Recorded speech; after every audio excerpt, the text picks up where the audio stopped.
The world says I am the most romantic lady killer, that the high and mighty Empress Dowager of Yangkang would serve tea and water for me, that I am handsome, yet insisted on cutting off my own skin. But how could they know, in this life of mine, how displaced I have lived, and yet how fortunate? When I was young, I lived two completely different lives in the martial arts world, like a traveler treading on the edge of light and darkness. One identity was the Poison King. At that time, I always wore a fangs and green face mask to hide my face, and to hide that restless to flatter. Women from all walks of life would take the initiative to approach, from the Empress Dowager of Yangkang, who held power over the court, to the cold and aloof Taoist nuns and masters. All had unclear entanglements with me. But this glory, in the end, was a castle in the air. My apprentice, the fellow known as the Little Poison King, announced in front of the entire martial arts world that the Poison King was the jade-faced gentleman. In that moment, the sky collapsed. The enemies of those I had poisoned in the past came to the door with swords and spears seeking my life. Those women who were once devoted to me, in order to fight for me, fought uncontrollably among themselves. I was driven into a corner, looking at that face in the mirror that fascinated countless people, suddenly finding it incredibly ironic. In the end, I made an extreme decision to personally cut off my own face. I threw away the mask of the Poison King, and threw away the romanticism of the jade-faced gentleman, hiding into the great ruins, isolated from the world. Days in the great ruins were as simple as a pool of clear water. Every day there were only two things: drinking tea and chatting with village chief Sumuja at the village entrance, and then going up the mountain to gather herbs, managing the pharmacy, and treating headaches and fevers for the villagers. There were two things I didn't dare think about. One was leaving the great ruins. The other was having involvements with those women from the past again. My skills in medicine and poison had nowhere to be used, and no one to inherit them, but I accepted it. As long as I could live steadily, it was enough to forget the past. I thought this life would continue plainly like this, until this kid Qin Mu appeared, letting my silent life radiate brilliance again. When Qin Mu was young, the village chief entrusted me to guard the secret that Qin Mu is a common body. I looked at the tenacity in that child's eyes, and a bit of expectation actually grew in my heart. I thought, even if he is a common body, as long as I used 4 spirits scholarship to guide him, and used spirit blood to nourish him, he might not be inferior to the 4 great spirit bodies in the future. Later, Qin Mu's overlord body truly awakened, and he embarked on the path of cultivation. From that day on, I became his guide. I took him up the mountain to gather herbs, taught him how to refine medicine, taught him how to use poison. I even said a coarse remark to him: if you can't win, use poison. In these words was hidden my survival code of the past, and also my protectiveness toward him, my poison techniques. Back then, even poisoning a god to death was not out of the question. Teaching it to this kid at least gave him an extra skill for self-preservation. As for myself, I had always been uninterested in increasing my cultivation, staying in the celestial being realm for many years. Later, Qin Mu walked out of disabled elderly village, gaining great fame with the medicine skills I taught him, and was summoned into the palace by the Empress Dowager of Yangkang. By coincidence, the 1,000 mechanism poison the Empress Dowager suffered from was exactly what the Little Poison King had used back then. In the world, only Qin Mu and I could solve it. Because of this detoxification, the news of my seclusion in disabled elderly village still reached the ears of those women. A group of people charged into the great ruins in a grand manner to find me. I was so scared I quickly packed my bags, wanting to run. But just then, the strong expert Jing An came.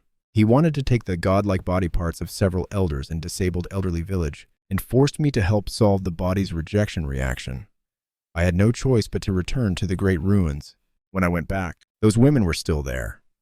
That face of mine had long been ruined beyond recognition, but the way they looked at me was still the same as back then. What made me between laughter and tears even more was the Empress Dowager of Yangkang actually secretly ran to the great ruins, disregarding the dignity of an Empress Dowager, to personally serve me tea and water. In that moment, I suddenly felt some debts cannot. A great war sweeping heaven and earth broke out. I cooperated with Cripple, using poison techniques to sneak attack the gods. But I didn't cultivate for many years. My cultivation was too low. In a direct confrontation, I was killed instantly.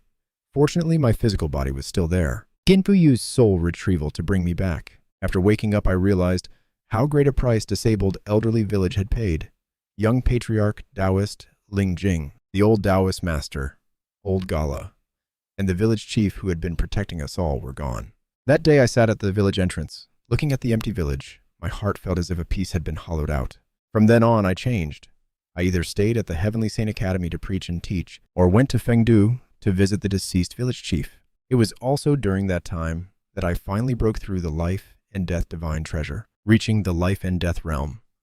Some people said I was a pity, with my talent and seniority. I should have cultivated to the divine bridge realm long ago, to stand side by side with the village chief Old Mal and the others. But I still didn't take cultivation to heart. Compared to cultivation, I wanted to hone my medical path even finer. Later, my attainments in the medical path were second to none in Yangkang. With this skill, I treated high officials and noble lords, living a prosperous life, with no lack of beautiful women by my side.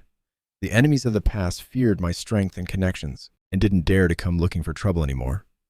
Even later, Qin Mu learned the incorruptible creation mysterious scripture of Emperor Ming and passed it to us, the people of disabled elderly village. I used this technique to cultivate with concentration, and the face I cut off back then actually slowly recovered. Qin Mu always urged me to cultivate the medical path heavenly palace. I couldn't refuse him, so I had to go along with it. Unexpectedly, my cultivation grew rapidly. In the end, I followed him to the ancestral court to pluck divine herbs and successfully attained the Tao, reaching the Jade Pool realm. Only then did I understand. The medical path and the poison path must complement each other. High intelligence alone is not enough. One must also have enough cultivation to support it. Once, I looked for Qin Mu to test medicine, and almost had an accident because of insufficient cultivation, nearly costing him his life. After that time, I completely woke up. I could no longer be lazy. Cultivation must be taken seriously. Later, when the strong experts of the previous era invaded, with my improved poison techniques, I easily disintegrated their offensive, becoming an indispensable battle force on the battlefield. I used the medical path to save countless people, and used the poison path to deter powerful enemies. The title of the strongest medical sage under heaven slowly spread through the myriad heavens and worlds. After my appearance recovered, many women were again devoted to me. When treating the Tao injury of Yue Tianzun, I raised my cultivation to the God execution stage realm. After curing her, the way she looked at me hid admiration. Someone asked me, "Do you regret this life?" I have regretted it. Regretted being too flamboyant back then. Regretted the wretchedness when being betrayed. Regretted not being able to protect the village chief and the others. But I am also fortunate. Fortunate to have had steady days after hiding in the great ruins. Fortunate to have met Qin Mu. Fortunate to have finally found what I truly wanted to do. I am no longer that jade-faced gentleman obsessed with wind and moon. Nor am I that poison king who only knew how to use poison. I am apothecary, a healer whose medicine can save people and whose poison can protect the Tao. In this life, to be able to walk to this step, it was worth it.